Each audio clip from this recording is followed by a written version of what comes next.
Hello, welcome to LEV Toys. Here we go. Let's open the next door. We're up to door number 16. Oh, we're getting so close now. So here we go. This has got a big present on it. Does that mean we're building? We're not building presents.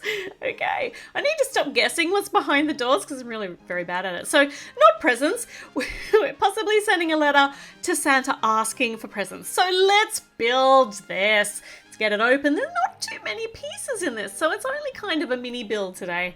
That's all right. So here's our letter. It could be a Christmas card or it could be a letter to Santa. It could be anything you like. It could be, I don't know, it could be a letter to the butcher reminding them to get your Christmas ham ready.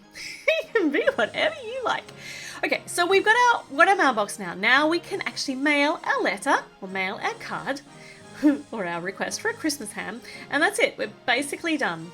Oh, it's just a mailbox.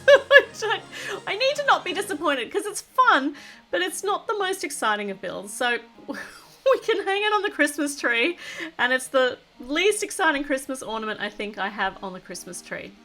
I think it just depends upon how you look at it, really. So we've got, it's the anticipation of something because we're writing a letter to Santa in anticipation of presents. But oh, you know what I just thought? I reckon we can fit the little hamster in here. It could be a little hamster house. That's really cute. Hold on, can he stand up?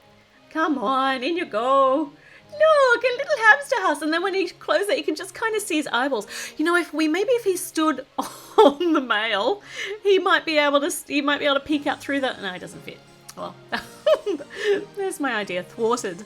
He's so cute. Looks like it could be a little hamster house, or the hamster could just be hiding in there. And then when Olivia comes to mail her letter requesting the best Christmas ham ever, while her hair comes off and she can't hold the letter very well, there we go. She's got it. She can mail it, and it's not going in because the mailbox is already full of hamster. Dun dun dun. It's tumbled out anyway. Oh, all right. So I'm now quite happy about our Christmas mailbox. We can use it for whatever we want. We can be creative, and we can also open another door tomorrow. So I will look forward to that, and I will see you again back here, same time. Well, same time-ish tomorrow. So I'll see you then. Bye.